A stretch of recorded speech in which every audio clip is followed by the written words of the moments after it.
Bonjour à tous et à toutes, je suis le Dr Key et aujourd'hui j'ai l'immense plaisir de pouvoir vous présenter le premier coffret de l'anthologie Dark Eyes qui est paru le 10 novembre 2012, est composé de 4 épisodes et a été entièrement écrit et réalisé par Nicholas Briggs, ce qui simplifie grandement la présentation quand il n'y a qu'un seul maître à bord.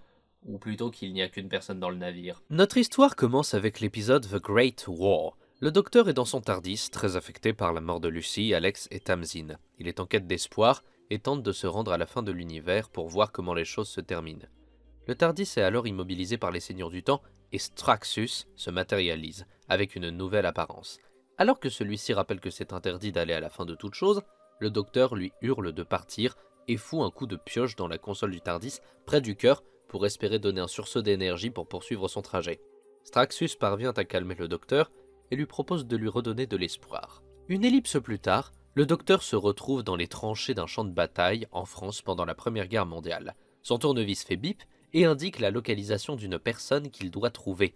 Le docteur marche dans la boue, ruinant ses vêtements au passage et finit recouvert de crasse après s'être mangé du gaz moutarde qui le rend inconscient. Le docteur se réveille dans une sorte de campement de fortune tenu par des troupes anglaises assistées par des nurses et où absolument tout le monde a quelque chose à redire sur la longueur de ses cheveux. Son tournevis sonique, pris pour une flûte irlandaise, est confisqué par la matrone et alors qu'il se remet anormalement rapidement au vu des dégâts qu'il s'est mangés, le docteur fait la rencontre de Molly O'Sullivan et de Isabelle Stanford. Et tandis qu'Isabelle l'apprécie, Molly ne peut pas le piffrer. Devant retourner au château, leur campement qui se trouve plus loin en train, le docteur insiste pour récupérer sa flûte irlandaise et ressouder un rail qui a été défait. Et en le ressoudant, il se rend compte que celui-ci a été défait par un tir d'énergie. Ce qui n'a pas grand chose à faire au milieu de la Première Guerre mondiale, vous en conviendrez. Alors qu'ils sont de retour au château, Isabelle et Molly vont avoir une dispute au sujet de Kitty, qui est la maîtresse de Molly, et qui s'est gravement infectée en se foirant dans sa tentative de soigner un patient. Cette dénommée Kitty finit par être consumée par cette brume luminescente qui, d'après les avertissements du docteur qui rejoint tout le monde, serait une brume temporelle. Mais vu qu'il est pris pour un fou, le chef médecin du château, le docteur Sturgis, s'empare du docteur et il va essayer de lui faire une petite transfusion, sauf que le sang humain le tuerait. Sauf que Sturgis est parfaitement conscient que le docteur n'est pas humain et qu'il le tuera s'il le transfuse. Alors qu'Isabelle tente de venir en aide au docteur, Sturgis la tue, puis débarque Molly. Sturgis essaie de faire croire à Molly que c'est le docteur qui l'a tué, sauf que ça n'a aucun sens vu qu'il est attaché à une chaise. Et alors que Molly réussit à délivrer le docteur, le château est attaqué par les Daleks. Et soit dit en passant, avec son tournevis sonique, le docteur se rend compte que la personne qu'il cherche depuis le début de cet épisode s'avère justement être Molly. C'est un sacré coup de bol, maintenant il reste plus qu'à fuir. Dans l'épisode Fugitives, le docteur et Molly fuient les Daleks d'abord à cheval et ensuite avec un avion. Après un crash, ils parviennent à rejoindre le TARDIS là où le docteur l'a laissé. Alors que Molly dit au docteur qu'elle est déjà venue ici, il essaie de lui expliquer que son peuple a entrevu dans la ligne du temps la possibilité qu'un terrible conflit éclate entre les Daleks et les Seigneurs du Temps, son peuple, et que Molly serait la clé de leur destruction. Parce que Molly appelle le docteur, lui décide de l'appeler Molly Yeux Sombres et remarque que ses yeux sont effectivement assez sombres. Maintenant qu'il a accompli sa mission, le docteur tente d'atteindre la salle du Panopticon sur Gallifrey, mais au lieu de ça, le TARDIS arrive sur le HMS Grenade au large de Dunkerque le 29 mai 1940, alors que le navire est coulé. S'en sortant, ils repartent. Et échouant une fois de plus à amener Molly sur Gallifrey, le docteur arrive dans sa maison qui se trouve à Baker Street dans les années 70 et rencontre Sally Armstrong, une jeune scientifique qui a construit un portail temporel avec des instructions et des fonds offerts par le docteur. Sauf que lui n'en sait rien et sur ses entrefaits débarquent par le portail les Daleks. La poursuite se poursuit donc et après avoir pu leurrer pendant un temps les Daleks, le docteur, Sally et Molly retournent à la maison de Baker Street. Sauf que Sally est abattue. Le docteur, qui en a un peu marre de courir et de fuir, décide de faire face aux Daleks, plein de colère, mais Molly l'assomme et parvient à le faire rentrer dans le TARDIS. À son réveil, le docteur constate qu'il est sur le sol de son TARDIS et voit que Molly s'affaire à essayer de faire décoller le vaisseau. En discutant avec le docteur, Molly se montre assez intéressée par le TARDIS et propose au docteur de commencer à peut-être voyager un peu, étant donné que le TARDIS ne parvient absolument pas à se rendre sur Galilée, comme Molly appelle Gallifrey. Molly se met alors à activer au hasard des manettes sur la console du TARDIS, alors que le docteur tente de l'en empêcher en riant de bon cœur. Nos héros vont alors aller sur une planète avec des cascades gravitationnelles et vont se baigner au milieu de dauphins géants. Seulement, un dauphin va se montrer particulièrement hostile vis-à-vis d'eux et les attaquer. Réussissant à quitter le dauphin qui est sous une emprise mentale Dalek, Molly fait décoller le TARDIS. Alors qu'elle n'est pas censée pouvoir le faire car piloter un TARDIS prend énormément de temps. La chasseuse de tête, dans la 3e saison des Eighth Doctor Adventures, avait réussi après avoir étudié un manuel, ce qui lui a pris énormément de temps. Et pendant ce temps, sur la planète Alcala, que nos héros viennent de quitter, le responsable de l'attaque du dauphin contacte son employeur. Débarque alors un dénommé Cotris qui est accompagné par des Daleks. Il tue son agent et déclare que tout se passe exactement comme il l'avait prévu. Bien sûr. Ensuite vient Tangled Web. En discutant sous hypnose, Molly parvient à se souvenir qu'elle a été emmenée dans un TARDIS par quelqu'un alors qu'elle s'était perdue dans une tempête quand elle avait 2 ans. De son côté, Cotris, avec les Daleks, est dans sa base sur la planète Strangor et suit les déplacements de Straxus grâce à une carte relative, technologie gallifréenne qu'il possède, car lui-même était un seigneur du temps. Il s'assure qu'un drone temporel ne soit jamais loin de Straxus pour l'empêcher de mourir. Seulement, Cotris est averti qu'un changement imprévu a lieu dans la ligne du docteur. En effet, celui-ci fait piloter le TARDIS par Molly sous hypnose et assiste au moment où un seigneur du temps l'a emmené dans son TARDIS avant de la reconduire à ses parents. De retour dans leur TARDIS, le docteur et Molly discutent et, en entendant un bruit suraigu, le docteur revit encore la mort de Lucy dans son esprit et s'effondre. Il se réveille en dehors du TARDIS qu'il ne peut plus ouvrir et c'est alors qu'ils font la rencontre de Daleks amicaux, ce qui est assez improbable. Après une semaine de rémission de ses traumatismes, le docteur apprend des Daleks qui sont en train de jouer avec des enfants Khaled qu'ils se trouvent sur une Skaro reconstruite, que les Daleks ont compris la futilité de leur existence belliciste suite à une terrible guerre contre les Seigneurs du Temps qui s'est finie extrêmement mal pour les deux parties. Molly essaie d'encourager le docteur, qui ne croit à rien de tout cela, en lui disant que finalement c'était peut-être ça l'espoir après lequel il courait depuis le début, d'avoir des bons Daleks. C'est alors que le docteur réalise qu'il a un dispositif d'électrode posé sur la tête. Il arrache ce dernier et alors Skaro disparaît de sa vision et il se retrouve à l'intérieur d'une chambre en verre, allongé à côté de Molly et en présence d'une race de robots, les Mescoranis, qui tentent de soigner le docteur car celui-ci lui aurait diagnostiqué un syndrome de persécution doublé d'un syndrome du chevalier blanc. Alors que Molly se réveille et que les Mescoranis menacent de leur faire de la chirurgie cérébrale, Straxus débarque et récupère le docteur et Molly. Straxus va alors apprendre au docteur qu'ils ont volontairement dévié son TARDIS pour l'empêcher d'arriver sur Gallifrey avec Molly, qu'ils ont effectivement sciemment caché au docteur que les Daleks étaient impliqués dans cette histoire, et que l'adversaire qu'ils combattent est un dénommé X, et que d'après les renseignements de Gallifrey, il s'agirait d'un ancien seigneur du temps qui a décidé de s'allier aux Daleks. Straxus dit au docteur qu'ils ont localisé X et les Daleks, et que les coordonnées ont été préenregistrées dans le TARDIS du docteur, et qu'il ne reste plus qu'à y aller. Alors que le TARDIS de Straxus est arraisonné, le docteur et Molly fuient à bord de leur propre TARDIS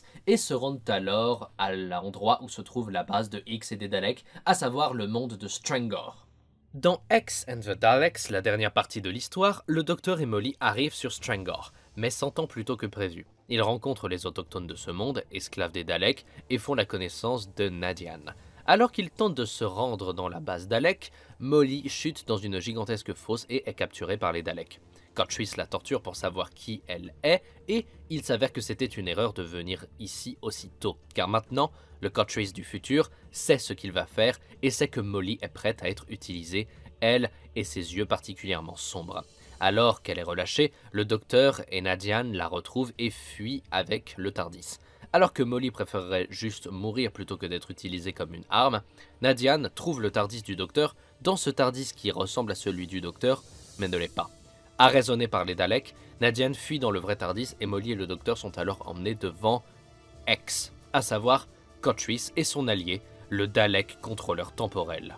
On apprend que Kotris a sauvé le Dalek contrôleur temporel, qu'il a établi un lien psychique avec Molly, d'où sa connaissance de la manœuvre du TARDIS, et qu'il a implanté en elle des particules rétrogéniques, ce qui donne cet aspect sombre à ses yeux. Ces particules, quand elles seront activées, détruiront les gènes des Seigneurs du Temps, annihilant Gallifrey, et cela a été rendu possible par le temps que Molly a passé avec le Docteur, chose forcée par Kotris, histoire que les particules s'accoutument à leur cible. Alors que Kotris active les particules rétrogéniques, Molly souffre atrocement au même titre que les Daleks. Kotris s'interrompt et débarque alors Nadian qui est suivi par Straxus. Il a expliqué ce que nous savons des particules rétrogéniques à Nadian et lui a aussi dit qu'il avait réussi à les altérer pour que celles-ci s'en prennent aux Daleks plutôt qu'aux Seigneurs du Temps, mais que dans tous les cas, pour pouvoir les détruire, il faudra sacrifier Molly. Ce que le Docteur refuse. Même après avoir perdu Lucie, il se refuse à sacrifier encore une vie innocente pour pouvoir battre les Daleks. Et on apprend enfin que Kotris est Straxus, sa future incarnation qui est née de sa culpabilité, de son dégoût vis-à-vis de lui-même et de Gallifrey qui lui a fait commettre tout un tas d'atrocités au nom du plus grand bien. Ce qui l'a poussé dans cette incarnation à s'allier aux Daleks pour annihiler les Seigneurs du Temps. Dans un acte de bravoure, Nadian s'empare du contrôleur des particules rétrogéniques et le détruit, y perdant la vie. Alors que le Docteur et Molly s'enfuient, ils sont talonnés par Kotris, lui-même talonné par Straxus, lui-même talonné par les Daleks. Alors que les deux Seigneurs du Temps s'opposent une dernière fois, le Dalek contrôleur temporel décide de les abattre tous les deux, sans possibilité de pouvoir se régénérer, créant de ce fait un paradoxe. Car par conséquent, Straxus ne sera jamais devenu Kotris, en fait. Une ligne temporelle s'efface et une autre prend forme. À l'intérieur du TARDIS, Molly se met à rédiger une lettre. Et quand le Docteur revient la voir, le TARDIS a atterri dans le No Man's Land, où il était venu la première fois pour trouver Molly. Molly lui a adressé une lettre et a piloté le TARDIS jusqu'ici. Et elle explique que si la ligne temporelle qu'ils ont vécue s'est effectivement effacée, bien qu'ils en gardent le souvenir, cela veut dire que les brumes temporelles n'auront pas assailli le château et que sa maîtresse Kitty, qui est aussi son amie, n'est pas morte et qu'elle se doit d'être à ses côtés alors qu'elle vit probablement ses dernières heures à cause de la façon dont elle s'est infectée en soignant un soldat. Elle remercie le Docteur de s'être battu pour elle, d'avoir tout tenté pour sauver le monde et pour la sauver elle, et le Docteur compréhensif repart de son côté. Et paf, une bonne histoire par Nicholas Briggs, une comme quoi il est capable de faire des histoires bien moins cafouillis que Ravagers par exemple. Comme vous l'aurez remarqué, on a affaire à la suite directe des 8th Doctor Adventures, et là où certaines personnes pensent qu'on peut commencer par entrer dans l'histoire du 8e Docteur, soit avec Storm Warning, soit avec Blood of the Daleks, soit avec Dark Eyes, je ne suis pas d'accord. Commencer les aventures du 8e Docteur par Dark Eyes, c'est comme d'attaquer le Seigneur des Anneaux par les deux tours. Tu débarques face à un Docteur dévasté qui est sujet à de nombreuses crites suite au final tragique de la saison 4 des 8th Doctor Adventures, mais sans savoir ce qu'il s'est passé. L'accent est assez mis sur le traumatisme, mais reste assez léger par rapport à la haine qu'il pourrait ressentir vis-à-vis des Daleks, et qu'il pourrait également ressentir vis-à-vis des Seigneurs du Temps qui continuent de l'instrumentaliser tout en le prenant pour un imbécile. Après, il n'est pas en mode indifférence non plus, on sent que c'est une colère froide qu'il a vis-à-vis d'eux, son ton est froid, notamment quand on l'entend s'adresser à Straxus ou même aux Daleks, mais on aurait peut-être pu pousser le curseur un poil plus haut, je trouve. Ceci dit, l'épisode Tangled Web dépeint assez bien l'état d'esprit dans lequel se trouve le Docteur quand il se trouve dans cette simulation sur une Skaro qui redevient paradisiaque, où les Daleks redeviennent des Khaled. Tout ça, il refuse d'y croire en le voyant, il se dit qu'il y a forcément un piège. Et pourtant, cette simulation a été recréée à partir de ses espoirs les plus profond. Espoir du Docteur et espoir tout court, qui est la thématique centrale de ce coffret, en fait. L'équipe de Big Finish et Briggs ne voulait pas spécialement avoir une histoire qui serait trop lourde et s'appuyer sur un Docteur qui serait dans un pathos absolu, raison pour laquelle on s'attache à l'espoir. Le Docteur est de toute façon un porteur d'espoir, il va en apporter à la galaxie, il va en apporter à Molly en tentant de la sauver, et il porte tout ça alors que lui-même pense ne plus du tout en avoir. Le but de cette histoire est donc de redonner quand même de l'espoir au Docteur. Et cela malgré tout, n'empêche pas le fait que le 8e Docteur soit devenu bien plus amer. Un des gros points forts de cette histoire est bien évidemment Molly O'Sullivan, interprétée par Ruth Bradley. Nous sommes face à un personnage mêlé dans un conflit qui le dépasse, mais qui a décidé d'aider en sauvant le plus de vies possible. Le personnage de Molly est assez dure de caractère, elle est méfiante et a raison. Et contrairement à Lucy Miller, que l'équipe de Big Finish a vraiment hésité à faire revenir, elle ne part pas au quart de tour, ce qui ne l'empêche pas de ne surtout pas se laisser faire ni de se faire marcher sur les pieds. Comme par exemple le moment dans X and the Daleks où elle fout son poing dans le nez du docteur parce qu'elle en a ras-le-bol que celui-ci l'appelle Molly Dark Eyes. Le personnage de Molly devient aussi malgré tout hyper attachant parce qu'il apporte plein de positivité au docteur une fois qu'il a quitté sa méfiance. Et c'est drôle parce qu'elle a ses façons à elle de prononcer certains mots. Du coup, le tournevis sonique est une flûte irlandaise, un penny whistle comme ils disent, le TARDIS devient TARDIBOX, les Daleks sont les Daleks et Gallifrey devient Galilée. Je trouve ça trop mignon personnellement. Un autre gros point fort à cette histoire qui n'a que des points forts se trouve dans la dualité incarnée par Straxus et Cotris.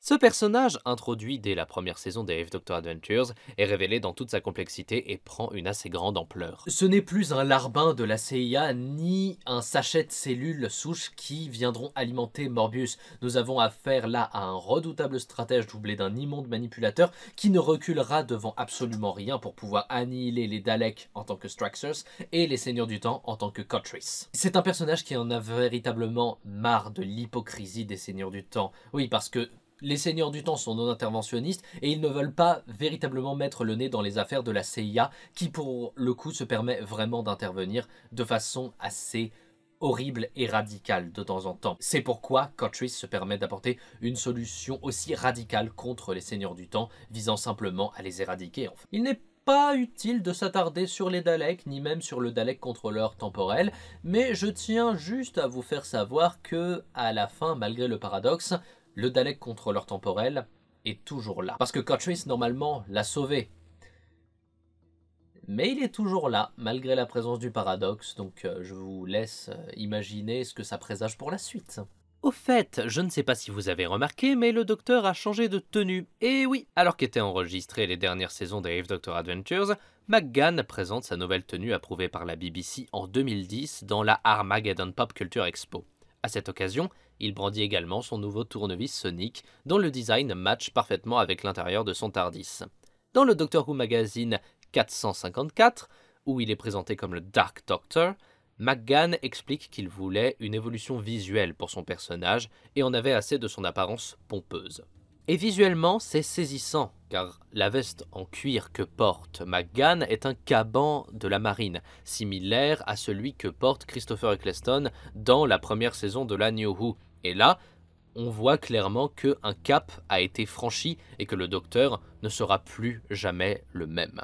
Le docteur pourtant n'a pas changé de vêtements d'une saga à l'autre d'un coup. Au début de The Great War, il a les cheveux longs, sa tenue du téléfilm, et tout ça est ruiné par la boue quand il traverse le No Man's Land à la recherche de Molly. Tout le monde fait des commentaires sur ses cheveux, et sa tenue d'ailleurs. Mais puisque jamais on a de scène où on l'entend se couper les cheveux et changer de tenue, je vais partir du principe qu'il l'a fait quand il a regagné son TARDIS avec Molly, et qu'ils commencent à voyager ensemble, ne pouvant pas rejoindre Gallifrey dans Fugitives.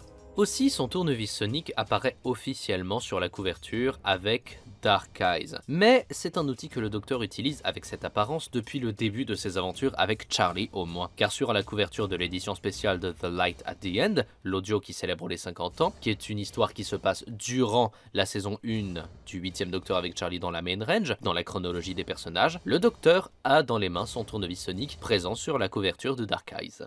Voilà qui conclut cette présentation de Dark Eyes. J'espère que cette histoire vous aura plu. Normalement, on se retrouvera le mois prochain pour parler du 4e volume des aventures du maître de la guerre du temps, à savoir Anti-Genesis. Mais d'ici là, portez-vous bien, c'est le plus important, et surtout je vous souhaite une excellente année. J'ai encore le droit parce que même si on est tard dans le mois, c'est encore janvier. Salut!